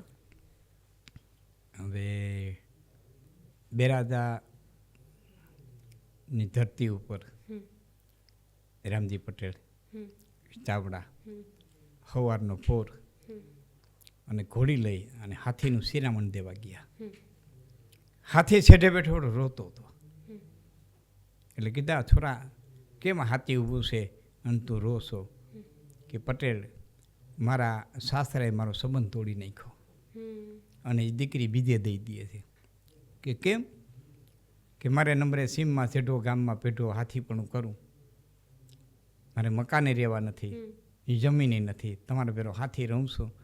એટલે મારા સાસરા, એટલે અમારી જ્ઞાતિઓમાં 9 પરસ છે, એમાં મામા કહેવાનો રિવાજ. એટલે મારા સાસરા છે એ એમ કહે છે કે દીકરીને મૂલ કરવા દેવી ને, એટલે મારો સંબંધ તોડી નાખ્યો અને બીજે એ સંબંધ કરી દે છે.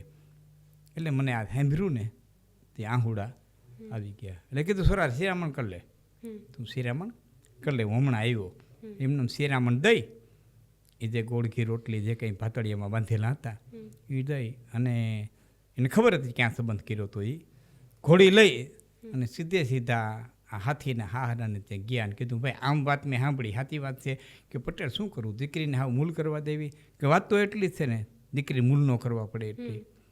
કે આ વાત એટલી છે કે તો ગામના વાણિયાને તેડાય. એ વખતે તેવા જમાના હતા કે કંઈ પણ લખત કરવું હોય ને તો બ્રાહ્મણ કરે, વાણિયા કરે. ગામના વાણિયાને તેડાય અને 20 વીઘા જમીન લખી લે. હા, તારી દીકરી મૂળ ન કરવા પડે, 20 વીઘામાં તો પેટ ભરાઈ જાય ને. 20 વીઘા જમીન લખી લે અને તારે કેટલું ઘરનું ચડાવવું છે એ કે. એટલે બધું મારે ત્યાંથી આવી જાય. તમારી દીકરીને મૂળ કરવા ન પડે એની જવાબદારી મારી છે. આમ પોતે 20 વીઘા જમીન દઈ, ઘરેણા દઈ અને હાથીને પરણાવ્યો. એ મેં તો મારા ફાધર તો એમ વાત કરતા કે ખંભાળિયા બેરાદા બસ હાલતી ને એ બસમાં લખાતું, હવે તો લખાતું હોય કે ન લખાતું હોય, ત્યારે એમ લખાતું ખંભાળિયા બેરાદા, કાઉન્સમાં લખાતું રામહી પટેલનું. તો આ બધા નામ કામી ગયા. એને આપણે એના જેવા તો ન થઈ શકી, પણ એની વાર્તાઓ સાંભળી અને થોડીક ઉર્જા આવે ને, પરોપકાર કેને કહેવાય, તોય ઘણું છે. જ્યારે આટલા બધા તમે સાહિત્યમાં ઊંડા ઉતરેલા છો, લોકો તમને ઓળખે છે, ચાહે છે, તમને સાંભળવાનું પસંદ કરે છે, ત્યારે અમેઝિંગ દ્વારકાના સ્ટુડિયો પર આવ્યા હોય ત્યારે એવી 2-5 વાતો કહી દો આજના યુવાનોને કે જે એમના જીવનમાં ઉપયોગી થાય.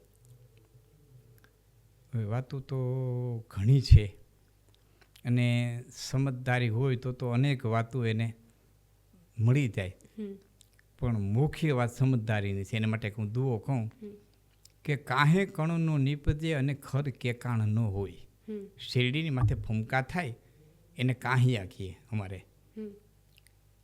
એ ફોફા થઈને ઉડી જાય, એમાં કણ ન બંધાય. શેરડી પાકે ને પછી એની માથે જે સમરા નીકળે એમાં કણ ન બંધાય, ફોફા થઈને ઉડી જાય. કાહે કણનો નીપજે અને ખર કેકાણ ન હોય. લાખો રૂપિયાનો હરંજા નાખી દો તો ગધેડું કોઈ દી ઘોડું ન થાય, એ કોઈ રેવાય ન હાલે. ખર કેકાણ ન હોય. જાણપણું જગ દોયલું, ધન તો કાલાવ નહીં હોય. ધન દોલત પૈસો તો ગાંડાવના ઘરમાં આવ્યું હોય, કાલાવના ઘરમાં આવ્યું હોય, અકલમઠાવના ઘરમાં આવ્યું હોય. તમારા કોઈ પણના હાથને જ્યોતિષ જોતા હોય ને તો કદાચ એમ કહી શકે કે તમારી હાથની રેખામાં તાત્કાલિક ધનયોગ છે. 2 વર્ષ પછી, વર્ષ પછી કે 6 મહિના પછી તમારા હાથમાં એવી રેખા છે કે તાત્કાલિક ધનયોગ છે. પણ કોઈ એમ ન કહી શકે તમારા હાથમાં તાત્કાલિક બુદ્ધિયોગ છે. કારણ ધનયોગ તાત્કાલિક હોઈ શકે, બુદ્ધિયોગ તાત્કાલિક ન હોય. તો સમજદારી, અને સમજદારીથી તો જેને સાંભળવું છે ને એને ગમે એ વાત હોય એમાંથી પોતાને સમજદારીથી પોતાની વસ્તુ લઈ લે. પછી વાર્તા આખી હોય તેમાં એક વસ્તુ લઈ લે, પછી દોહો હોય તેમાંથી પોતાની સમજદારીથી લઈ લે. પણ મોસ્ટ વાત સમજદારીની હોવી જોઈએ. જ્યારે આપણા વિસ્તારની વાત કરીએ ત્યારે એવું કહેવાય કે જે સંતવાણીના આરાધક છે એવા પરિબાપુ કે જે ખૂબ સેવાકીય કાર્ય કરે છે, જેમણે સંતવાણીને જીવંત રાખી છે, એમના વિશે શું કહેશો? પરિબાપુ વિશે તો જેટલું કહું ને, આમ તો પરિબાપુ આપણે કહીએ, ખરેખર તો પૂરી બાપુ કહેવું જોઈએ. કારણ કે દેશી ભાષામાં પરી થઈ ગયું છે, ગીરીનું ઘર થઈ ગયું છે. તો હવે થોડો પાછો સુધારો થતો જાય છે. એ પુરુષોત્તમપુરી બાપુ ગામ ચુરેનું હાલ તો ભલે ખંભાળિયા રહીએ છે, પણ હું એને કલાકાર નહીં કહું, સંતવાણીના આરાધક છે. અને એમાં એની પરજ, એમાં એની કટારી, અમુક જે એની મેથડ, એમાં બારાડીનો જે ટોન આવે છે જે જગમાલભાઈમાં આવતો, જગમાલભાઈ બારોટમાં એ બારાડીનો ટોન આવતો. મારા બાપુના કાકા હતા, એ ઘડા ઉપર બધા બોલતા, રામસાગર ઉપર. પણ એમનો અહીં ભાણવડની બાજુમાં આવરો જાવરો વધારે રોજીવાળા, એટલે એના ગળામાં બારાડીનો ટોન આવતો. તો એ પરિબાપુના ગળામાં જે બારાડીનો ટોન આવે અને એમાં હે વિઠલા, હે વિઠલા, હે વિઠલા, એ 2 કે 3 વખત બોલે ને તો વિઠલાને માનનારો, કૃષ્ણને માનનારો, ભાવથી માનનારો હોય ને એના આંખમાં આહુડા આવ્યા વિના ન રહીએ. એવી ગળાનું જે દરદ આવે, ઠાકર ઠાકર, એ જે દરદ આવે તો કૃષ્ણને માનવાવાળાને તો 100% આહુડ આવી જાય. મને મેલમાં ઠેલી, તું છો એકલનો બેલી. એવી દેશી સંતવાણીના આરાધક. એથી વિશેષ કે એને ઘીરે એક ગાય હોય, ગોરી ગાય હોય, એ ગાય એને બહુ વાલી હોય, અને એ ગાય જ્યારે એનું આયુષ્ય પૂરું થતાં આ જગત છોડીને જાય તો ગાયની પાછળ એ ભંડારો કરે, એને સમાધિ દે, ભંડારો કરે, અને એની પાછળ સંતવાણી કરે. આટલું તો એને ગૌ પ્રેમ. શિવજી પ્રત્યે તો સાધુ છે, ગિરી છે, પુરી છે, વન પર્વત સાગર છે, જે કોઈ દર્શનામી છે, એને તો સહજ રીતે સૌ કરવાલો હોય તો ગામમાં શિવનું મંદિર, ગૌશાળા, આ બધું કર્યું. અને કર્યું એટલે દિલથી એણે કર્યું છે. એમના પ્રત્યે આપણને મને ખૂબ મારા આદર છે. મને એ ખૂબ ગમે છે. અને એટલા માટે ગમે છે કે સારું ગાય છે એટલા માટે જ નહીં, પણ જેવું ગાય છે ને એવો પાછો એનો સારો સ્વભાવ છે. ખાઈ નકીએ, મરતાને મરી નકીએ એવું. અને બોલવાનું બહુ ઓછું, ધીણું બોલે. હા, થોડીક રમૂજની એક વાત કરી દઉં. હા, એમની. ચોક્કસ. અમે કચ્છમાં જંગી કાર્યક્રમમાં જતા હતા. હમ. એમાં બાપુનું આ રસ્તેથી આવ્યા છે, મારે ઓલો રસ્તો લાગવો પડે મોરબીથી. તો રસ્તામાં કંઈક ખટારો ટ્રક કે આવ્યો છે ને ગાડી આમ લીધી ને થોડુંક એમાં નુકસાની થઈ છે. અને પછી તો ત્યાં મોરબી પોલીસ સ્ટેશને આવ્યા ને પછી બીજી ગાડી બાંધીને મારા ગાડીમાં પૂરી બાપુ આવ્યા અને એકાદો કોઈ આવ્યું હોય તો ખબર નહીં મને. બીજી ગાડી બાંધી એમાં બધા વગાડવાળા જંગી ગયા. બહુ મોડું નહોતું થયું. જંગી કાર્યક્રમ કર્યો. સવારે પાછા જંગીથી આવતા હતા તો બાપુ તો આરામ કરી ગયા હતા. બીજા જાણે કાંઈ બન્યું જ નથી. એમાં સામખિયાળીના પુલ માથે થોડીક ટ્રાફિક જામ થઈ ગયેલો ટ્રકનો. એટલે અમારી ગાડી તો ઊભી રાખી દેવી પડી. ત્યાં ટ્રાફિક બહુ થાય ક્યારેક. ઊભી રાખી દીધી. સૂર્યનારાયણ ઉગી ગયા હતા. તડકો આવેલી. તડકો કાચમાંથી આવ્યો ને એટલે બાપુ નીંદર ઉડી. તો મને કહે ક્યાં પહોંચ્યા ભાઈ? હું કહું સામખિયાળીના પુલમાંથી પહોંચ્યા. હે લાખણસિંહભાઈ? હું કહું એ કે ઓલો ખટારો છે એ સીધે સીધો અમારી માથે આવ્યો હોત તો તમે આજે એમ કહેત ને કે બિચારા બાપુને આજ બીજો દી થઈ ગયો. બાપુ ભજન બહુ સારા ગાતા પણ લ્યો ભાઈ જાતા વાર લાગે આજ બીજો દી થઈ ગયો. એમ કે આટલું જ કહેવાનું રહેત ને. પણ ભગવાને કે બતાવી દીધા. એટલે આવામાં એ પોતે હાસ્ય કરી લે. એમ આવી ગંભીર વાતમાં એ હાસ્ય લઈ આવે. એટલે એની નિર્મળતા મને બહુ સ્પર્શે છે. બસ આમાં માધ્યમથી તો યુવાન મિત્રોને હું એટલું કહીશ કે ભારતીય શાસ્ત્રો અને ગીતાનો વધારેમાં વધારે ગહન અભ્યાસ કરે યુવાન મિત્ર. એને ધંધો કેમ કરવો છે એનું માર્ગદર્શન એને ગીતામાં મળશે. સ્થાનમ અધિષ્ઠાનમ જે કંઈ ભગવાને વાતો કર્યું છે એ આધ્યાત્મિક માર્ગે ડગલા માંડવાય છે તો ગીતા મળશે. કર્મયોગ, જ્ઞાનયોગ અને ભક્તિયોગ ત્રણનો સમન્વય જો કોઈ કર્યો છે તો શ્રીમદ ભગવદ્ ગીતામાં કર્યો છે. એટલે યુવાનોને મારી ખાસ એટલી વિનંતી કે તમારા વિશ્વાસને અતૂટ રાખજો અને તમારા વિશ્વાસ ઉપર તમે શ્રદ્ધા રાખજો. વિશ્વાસ તો ભગવાન ઉપર રાખે પણ એ વિશ્વાસ ઉપર એ પાછી તમને તમારી શ્રદ્ધા હોવી જોઈએ. એનો એક દાખલો દઈ અને પછી મારા શબ્દોને વિરામ પામું. રામકૃષ્ણ પરમહંસ એમ કહેતા કે ભક્તિ કરો ને તો વેંદરીના બચ્ચા જેવી ન કરતા, મીંદડીના બચ્ચા જેવી કરજો. વિવેકાનંદજીના ગુરુ. તો વેંદરીના બચ્ચા જેવી ન કરતા. વિવેકાનંદજી જેના શિષ્ય હતા. આમ તો વિવેકાનંદની વાત આવી એટલે અને પાછી યુવાનોની વાત આલે તો એક વાક્ય એવું કહીશ કે વિવેકાનંદ એમ કીધું છે કે પ્લીઝ ગીવ મી 100 નથી કહેતા I can change the world. આવું વાક્ય બોલે. પ્લીઝ ગીવ મી 100 નથી કહેતા. મને કોઈ મહેરબાની કરી 100 નથી કહેતા આપો તો I can change the world. હું દુનિયાનો નકશો ફેરવી નાખું. તો યુવાનોએ આ વાક્ય સાંભળ્યા પછી વિચારવું છે કોણ છે નથી કહેતા? ક્યાં છે નથી કહેતા નામનું પાત્ર ક્યાંય છે અને એવું બધું શું તાકાતવાની છે? તો એને માટે થઈને કઠોપનિષદ વાંચવું પડે. કઠોપનિષદમાં એને જોવા દે કે નથી કહેતા કોણ હતો, કેવડો હતો, શું યુવાનની તાકાત. તો આ રામકૃષ્ણ પરમહંસ એમ કહેતા કે ભક્તિ કરો પછી રામની, કૃષ્ણની, શિવની, શક્તિની, કુળદેવીની, કોઈ પણ નહીં, દાડા વાસરાની, હુરાપુરાની. તો મીંદડીના બચ્ચા જેવી કરજો, વાંદરીના બચ્ચા જેવી નહીં. કારણ કે વાંદરીને બચ્ચું વળીનું હોય. વાંદરી તેની રીતે મોકરા હાથ રાખીને ઉઠતી હોય. તો બધાએ પોતાની સ્થિતિ ઉપર, પોતાની તાકાત ઉપર એને વળગી રહેવું પડે. જ્યારે મીંદડીના બચ્ચા છે ને એ આંખો વીંચીને બેસી ગયા હોય કે મારી જનેતા મને જ્યાં લઈ જાય ને ત્યાં સલામત સ્થાને જ લઈ જાય. એ મારો ઈશ્વર મારા હાટું જે કાંઈ કરશે ને એ 1 ગામ ફેરવશે કે 7 ગામ ફેરવશે પણ જે કાંઈ કરશે હારા હાટું જ કરશે. આટલી દ્રઢ શ્રદ્ધા દ્વારિકાધીશ ઉપર હોય. આટલી દ્રઢ શ્રદ્ધા રામ ઉપર હોય, શિવ ઉપર હોય, શક્તિ ઉપર હોય, દાડા વાસરા ઉપર હોય. તો શ્રદ્ધાને મજબૂત બનાવજો અને શ્રદ્ધાવાનથી બળવાન. હું કહેતા અચકાઈશ નહીં. શ્રદ્ધાવાનથી બળવાન આ દુનિયામાં કોઈ નથી અને અંધશ્રદ્ધાવાળાથી અકલ મઠો આ દુનિયામાં કોઈ નથી. શ્રદ્ધાની તાકાત જેની પાસે હોય ને એ છે બીજો તાકાતવાન આ દુનિયામાં કોઈ નથી અને અંધશ્રદ્ધાથી અકલ મઠો આ દુનિયામાં કોઈ નથી. આટલું કહી જી, જ્યારે તમે અનેક વાતો સાંભળી અને છેલ્લે જે શ્રદ્ધા અને અંધશ્રદ્ધા વિશે પણ સાંભળ્યું, બંને વચ્ચે ખૂબ પાતળી દોરી હોય છે પરંતુ શ્રદ્ધા છે એ પરિણામે અંધશ્રદ્ધામાં ન પરિણમી જાય એમનું ખાસ ધ્યાન રાખવું પડે છે. અનેક એવા સાહિત્ય છે કે જે કદાચ આપણે નહીં વાંચ્યા હોય, પરંતુ અનેક લોકો એવા છે, કદાચ આપણે નથી વાંચી શકતા આપણું સાહિત્ય, પરંતુ અનેક વિદેશના લોકો એવા છે કે જે આપણું સાહિત્ય વાંચે છે અને એમાંથી પોતાના પ્રશ્નના છે જે જવાબ શોધે છે. તો જેવી રીતે આપણી ધરતી પર આપણી આસપાસ એક એવા સાહિત્યકાર વિશેની આજે અનોખી વાતો સાંભળી, એટલે કે લાખણજીભાઈ ગઢવી, કે જેમણે પોતાના અનુભવો રજૂ કર્યા, જેમણે પોતાની વાતો રજૂ કરી, અને એમને તમે અનેક વખત સોશિયલ મીડિયામાં જોયા હશે, સાથે જ સ્ટેજ પર પણ જોયા હશે, અનેક વખત સાંભળ્યા હશે, અને સાંભળી અને કંઈક ને કંઈક જીવનમાં ઉતાર્યું હશે કે જે તમને જીવનમાં ક્યાંક ને ક્યાંક હવે ઉપયોગી થવાનું છે. તમે અમેઝિંગ દ્વારકાના સ્ટુડિયો પર પધાર્યા એ બદલ ખૂબ ખૂબ આભાર.